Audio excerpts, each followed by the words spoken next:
Economic development में हम एक कदम और आगे बढ़ते हैं। देखिए, हमने पिछले लेक्चर में इस बात पर फोकस किया था कि प्राइवेटाइजेशन के नाम के इस इकोनॉमिक रिफॉर्म को किस तरह से लिया जाना चाहिए, मतलब किस दिशा में ये बढ़ना चाहता है। तो हमने उसका रिव्यू किया था।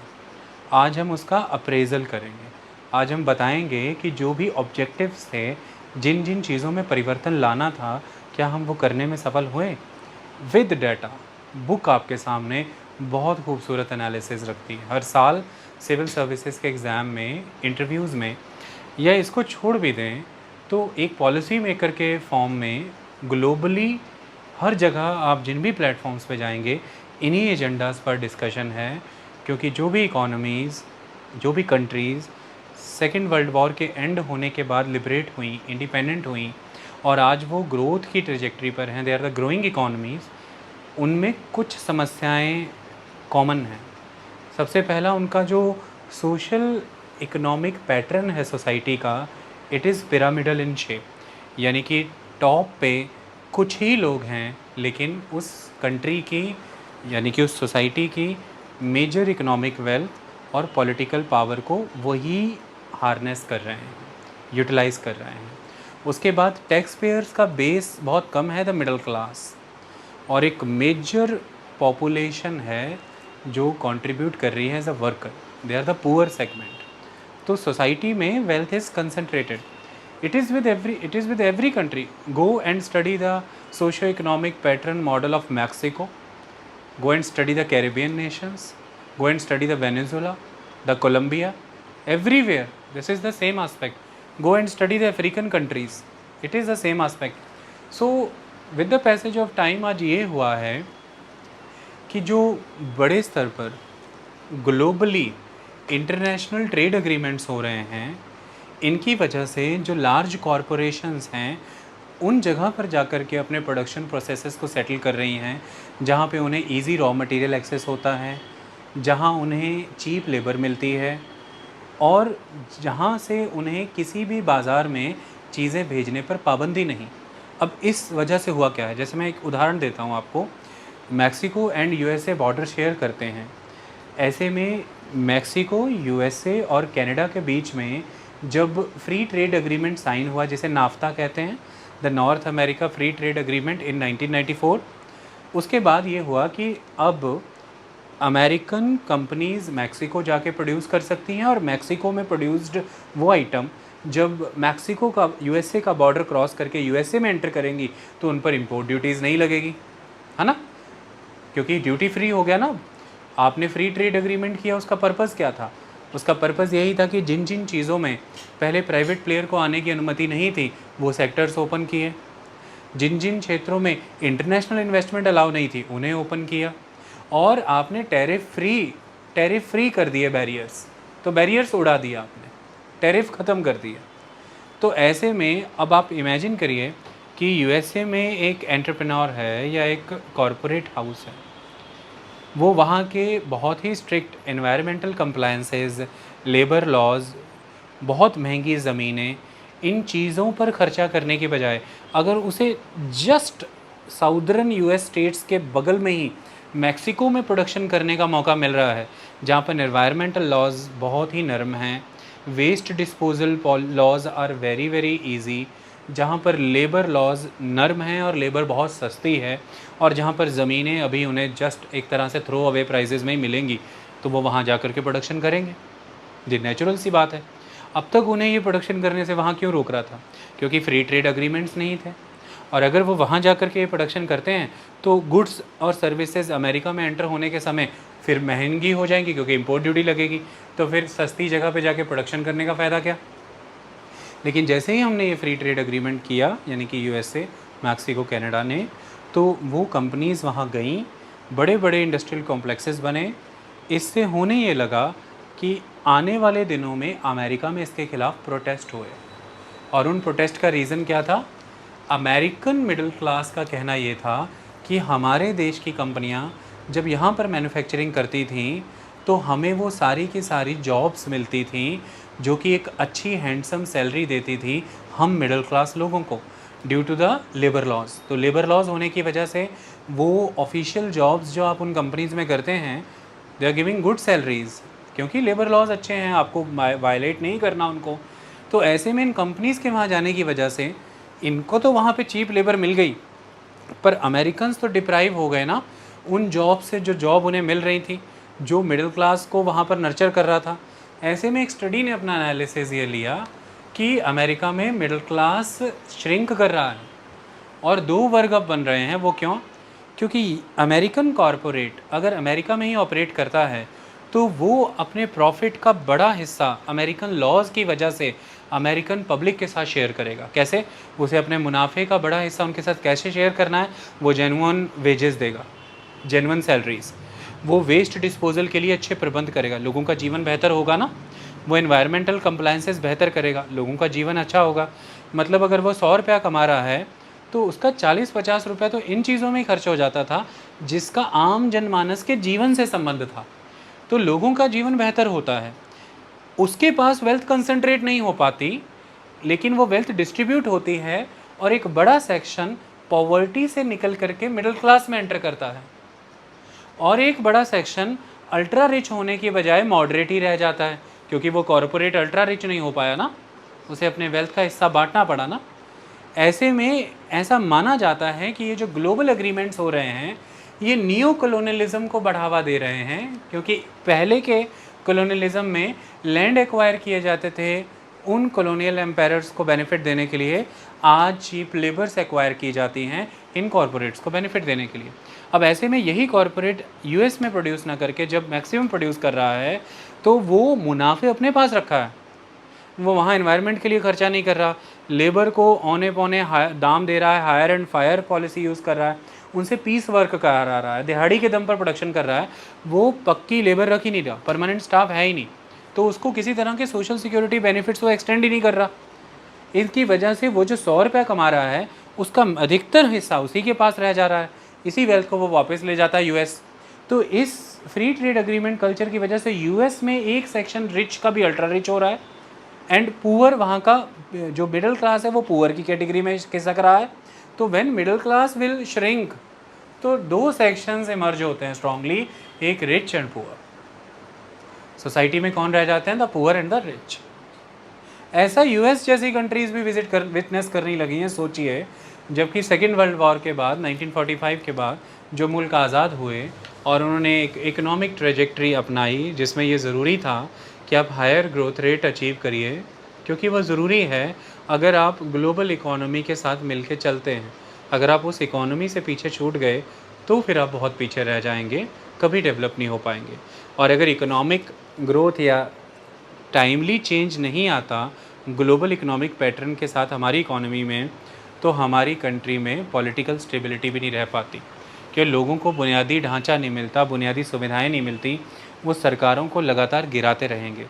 ऐसे में विदेशी मुल्कों के लिए मजबूती बनती है, क्योंकि वो आपके देश में सरकारों को मजबूती देने के नाम पर उन्हें लोन्स देने ऑफ़र कर देते हैं, उन्हें मिलिट्री असिस्टेंस ऑफ़र करने लग जाते हैं या बहुत सी और चीज़ें। इससे सरकारें तानाशाह होती हैं और उन मुल्कों के इशारों पर नाचती हैं। नागरिकों के अधिकारों का हनन होता है, यानी कि ह्यूमन राइट्स का, फंडामेंटल राइट्स का हनन होता है, एक्सप्लॉयटेशन होता है। तो ऐसे में ये ज़रूरी था उस समय में आज़ाद हुए मुल्कों के लिए कि एटलीस्ट वे ग्रोथ रेट की ट्रेजेक्ट्री तो मेंटेन रखें, ताकि ये ना हो कि उनकी सॉवरेनिटी भी हार्म हो जाए, वो पॉलिटिकली डीरेल हो जाए। जैसा आज श्रीलंका के साथ आप देख सकते हैं, श्रीलंका ने क्या किया, उसका एक स्टेप कि वो नेचुरल फार्मिंग की तरफ कन्वर्ट होना चाहता था, ऑर्गेनिक फार्मिंग की तरफ, और वहाँ के नेताओं ने सख्ती से इसकी पालना कराई। आप देख सकते हैं कि बेअंत स्तर पर फार्मिंग गिर गई उनकी। जब फार्मिंग गिर गई तो उसका एक चेन इफ़ेक्ट हुआ, बेरोज़गारी बढ़ गई, लोगों के डेट बढ़ गए, बैंकों ने जो डेट दिए थे वो वापस नहीं आए तो उनके डेट बढ़ गए, सरकारों का रेवेन्यू टोटल ख़त्म हो गया, और सरकार जो कि अभी बड़े स्तर पर इंपोर्ट इकोनॉमी थी, वो अपने बुनियादी इंपोर्ट को सपोर्ट करने के लिए भी फॉरेन एक्सचेंज रिज़र्व धारण किए हुए नहीं थी। ऐसे में उन्हें अंतर्राष्ट्रीय संगठनों से लोन लेने की आवश्यकता पड़ गई, और वो इसीलिए क्योंकि उनकी कंट्री में टर्मोइल हो गया था। थोड़े दिन और ऐसा चलता तो सिविल वॉर बढ़ जाती। ऐसे में फिर अलग अलग मुल्क आते एक धड़े का समर्थन करने के लिए, तो धड़बाजी हो जाती, वहाँ पर सेक्टेरियन अप्रोच आ जाती, जो उस मुल्क के लिए सही नहीं था। तो ये मजबूरी हो जाती है, आप जब देश देरी से आज़ाद होता है और दूसरे मुल्क लंबे समय से आज़ाद हैं और वो तकनीक में प्रगति करते जा रहे हैं और वर्ल्ड इकोनॉमिक पॉलिटिकल ऑर्डर को वही इन्फ्लुएंस कर रहे हैं, तो ज़रूरी सा हो जाता है उस ऑर्डर के साथ अलाइन करने के लिए। अगर 1970-80 में तेज़ी से बैंकिंग और फाइनेंशियल सर्विसेज की तरफ यूएस का शिफ्ट हुआ, तो विश्व स्तर पर भी ये ज़रूरत बन जाती है कि आप भी वो परिवर्तन लाएं। अगर फिर वहाँ पर तेज़ी से कंप्यूटरीकरण हो गया, कंप्यूटराइजेशन, तो ये ज़रूरत सी ही बन जाती है कि आप भी उस और बदलें। नहीं बदलते, यहाँ पे निवेश होना बंद हो जाएगा, उद्योग धंधे यहाँ नहीं आएंगे। और अगर इंटरनेशनली कोई इन्वेस्ट नहीं कर रहा है, उद्योग धंधे नहीं आ रहे हैं, और आपकी कंट्री के भी खुद के उद्योगपति यहाँ नहीं वो काम कर पा रहे हैं क्योंकि आपने टेक्नोलॉजिकल डेवलपमेंट नहीं किया, देश से बाहर जा कर के वो काम कर रहे हैं, तो धन आना तो दूर आपके देश से निकल भी जाएगा। ऐसे में आप ख़त्म हो जाएंगे एक समय के बाद। तो ये मजबूरी ही हो गई उन मुल्कों के लिए जो उस समय आज़ाद हुए कि इकोनॉमिक ग्रोथ को पहले मेंटेन करें। तो ओवरऑल वर्ल्ड लेवल पर ही आपको कॉमन इश्यूज़ ही कुछ नज़र आएंगे कि जहाँ एक तरफ ग्रोथ ट्रेजेक्ट्री अचीव करने की ओर बढ़े, तो कुछ चीज़ों में लैक हुआ। उस लैक का एनालिसिस ही अपन को करना है, क्योंकि ग्रोथ का सपना दिया गया था ये कह करके कि ये तो सिर्फ़ और सिर्फ एक कॉन्सेप्ट है, इससे हम इनडायरेक्टली गेन वो सब करने वाले हैं जिसके लिए हम प्रयास कर रहे थे। तो आप चिंता मत करिए, ग्रोथ करने दीजिए, हम वो सब गेन करेंगे जो हम करना चाहते थे। क्योंकि आइडियली किसी भी कंट्री का अपने देश की जनता से वायदा तो वही रहता है कि हम आपका जीवन स्तर बेहतर करेंगे। किन्हीं संविधानों में या किन्हीं भी सरकारों के चुनावों में ये वायदा किसी के लिए क्या ही मैटर करता है कि मैं आपके देश की इकोनॉमिक ग्रोथ को यहाँ ले जाऊँगा, बताइए मुझे। वो सीधा सवाल पूछेगा, अगला क्वेश्चन होगा कि फिर का आंसर देना पड़ेगा कि मैं आपका जीवन स्तर बेहतर करूँगा, शिक्षा के नए अवसर आपको प्रदान करूँगा, तो एजुकेशन की नई अपॉर्चुनिटीज़ होंगी, हम रोज़गार को बढ़ाएंगे, आपके जीवन को सुगम बनाएंगे। अर्थव्यवस्था में विकास इन चीज़ों में रिफ्लेक्ट होना चाहिए ना। तो इसलिए चुनावों में तर्कसंगत वायदे यही होंगे। अर्थव्यवस्था का विकास चुनावी वायदा नहीं होता। ओवरऑल आप ये कहते हैं कि भाई ग्रोथ रेट कोई चुनावी वायदा नहीं है, पर हाँ हम इकोनॉमी को डेवलपमेंट के पाथ पे रखेंगे क्योंकि हम उसके बदौलत ये सब करेंगे। ओके, तो ऐसे में इस अप्रेजल का पर्पज़ ही यही है कि सरकारों के द्वारा या विश्व स्तर पर संस्थानों के द्वारा, जैसे कि वर्ल्ड बैंक, IMF या कई और इंस्टीट्यूशंस के द्वारा जो ये एक अश्योरेंस दी गई थी कि इन इकोनॉमिक रिफॉर्म्स को अपनाइए, उससे ये ग्रोथ ट्रेजेक्ट्री अचीव होगी, GDP ग्रोथ रेट में ये बढ़ोतरी होगी और उसके फलस्वरूप ये परिवर्तन आएंगे आपके देश में। हम देखेंगे कि ये परिवर्तन आए कि नहीं आए, हम किस दिशा में चले गए। और आज अगर आपसे सरकार पूछती है एक पॉलिसी मेकर के रूप में, जो कि पूछ रही है, इस बार के मेंस में भी यही क्वेश्चन ज़ोर से हंगामा कर रहा था, और हर साल होता है ये क्वेश्चन कि भाई अगर आप एक ऐसे मुल्क में हैं जहाँ पर GDP ग्रोथ रेट तो बहुत बेहतरीन है, तो ऐसे क्या प्रयास होने ज़रूरी थे कि ये इंक्लूसिव भी होती, ये रिफ्लेक्ट भी होती, इंडिया और भारत का एक बड़ा डिवाइड ना होता और तेज़ी से देश की अधिकतर जनसंख्या इंडिया वाले खेमे से खिसक के भारत वाले खेमे की तरफ ना जा रही होती। तो क्या इस तरह की इकोनॉमिक ग्रोथ रेट फ्रेजाइल नहीं है? क्या ये रॉबस्ट है? आने वाले समय में ये संविधान के उन उद्देश्यों को सार्थक करेगी जिसमें हमने सामाजिक न्याय को प्रायोरिटी दे रखी है। So that is important. हम उसी कॉन्टेक्स्ट में इसे डिस्कस करेंगे।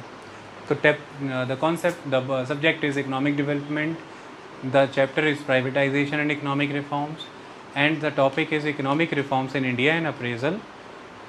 ऑब्जेक्टिव्स लिखे हैं, उसके पहले चीज़ें समझ लीजिए। देखिए 1991 में हमने ये पढ़ लिया है कि PV नरसिम्हा राव के द्वारा परिवर्तन की वेव लाई गई। सेकंड वेव थी आइडली, जो फर्स्ट वेव थी, ख़त्म दोनों में, फिनिश। जो फर्स्ट वेव थी वो राजीव गांधी के द्वारा लाई गई थी।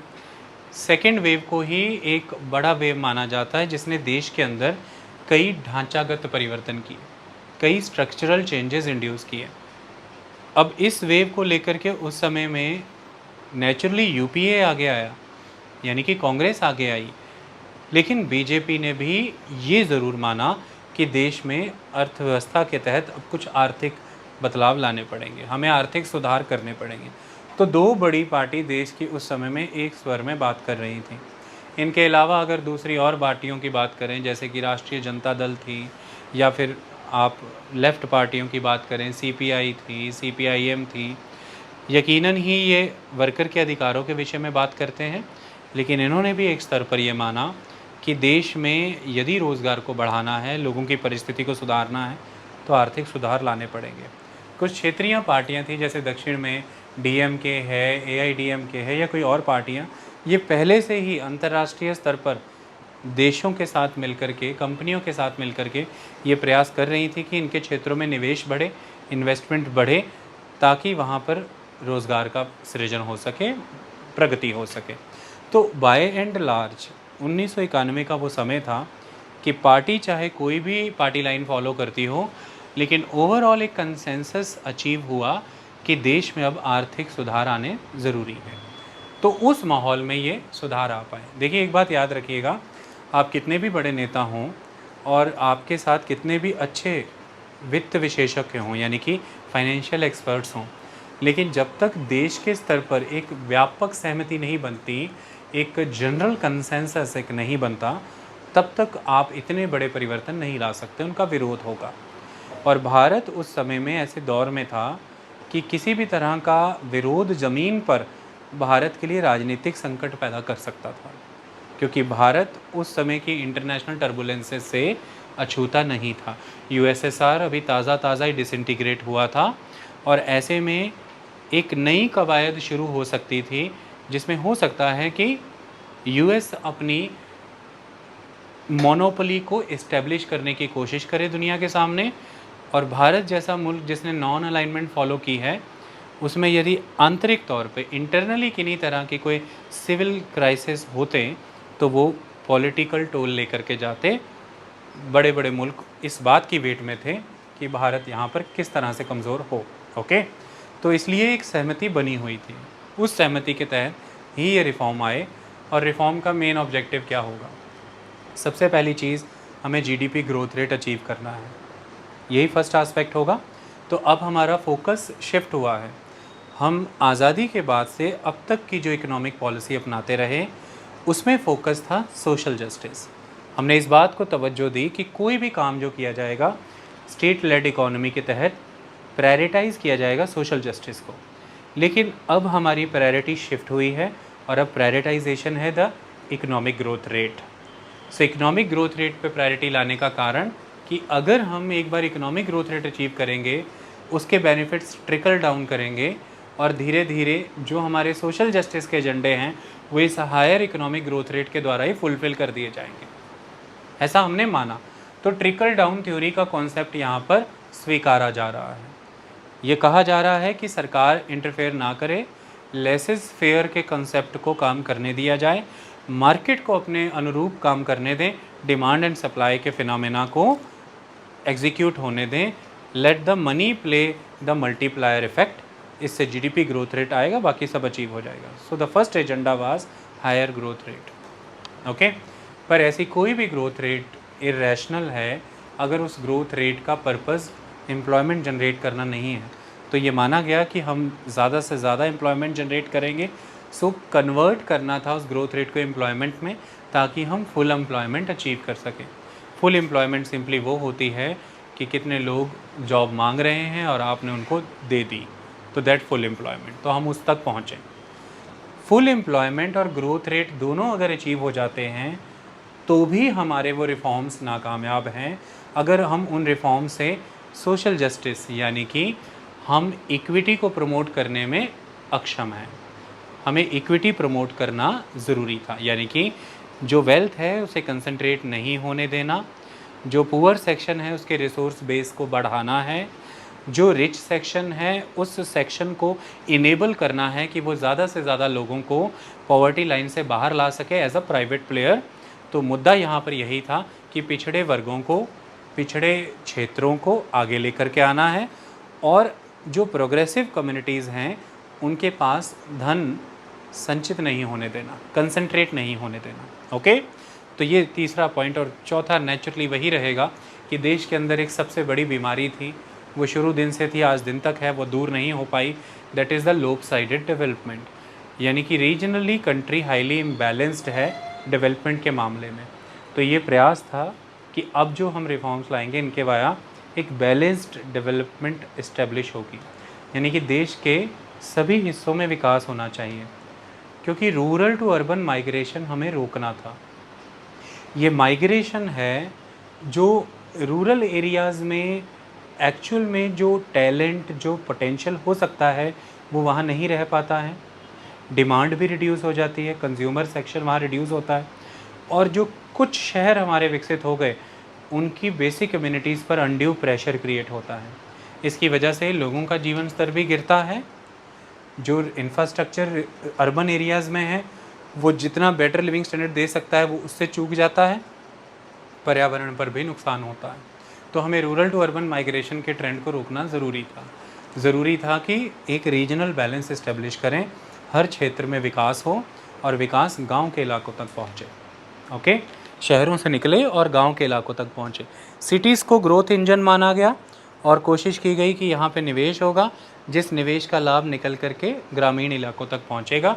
फिर आने वाले समय में जब अच्छा खासा कंज्यूमर बेस वहाँ भी क्रिएट कर दिया जाएगा तो निर्माता स्वयं वहाँ जाएगा, जो प्रोड्यूसर है वो स्वयं वहाँ तक पहुँच जाएगा। ओके, इन सब चीज़ों के तो यही यहाँ पर लिखा भी हुआ है कि फर्स्ट ऑब्जेक्टिव हमारा हायर रेट ऑफ ग्रोथ था, second the full employment, third the reduction of population below poverty line, then fourth the promotion of equity, then fifth the reduction of regional disparities. Okay, इन्हीं उद्देश्यों पर हम appraisal भी करेंगे कि इस चीज़ पर हम सफल हो पाए कि नहीं हो पाए।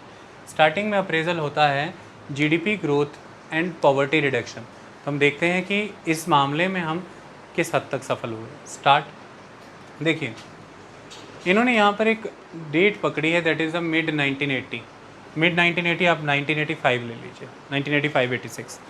देखिए एक चीज़ याद रखिएगा कि 1971 के समय में, 1971 के समय में सरकार के द्वारा नारा था गरीबी हटाओ। ओके, 1971 में इंदिरा गांधी को ऐसा लगता था उस समय में कि उन्होंने जो अभी कार्य किए हैं वो उनके फेवर में किए हैं जो इस पिरामिड में अधिकतर बॉटम या मिडल लेवल पर रिफ्लेक्ट होते हैं, और उन्होंने अटैक किया है पिरामिड के टॉप पे बैठे उस एलिटिस्ट सेक्शन को। तो उस समय में इंदिरा गांधी ने गणित ये बैठाया था कि अगर इलेक्शन पॉपुलर वोटिंग से ही जीते जाते हैं तो फिर पॉपुलेशन तो पिरामिड के इस हिस्से में है, और मैं इनके हित में अगर कोई कानून बनाती हूँ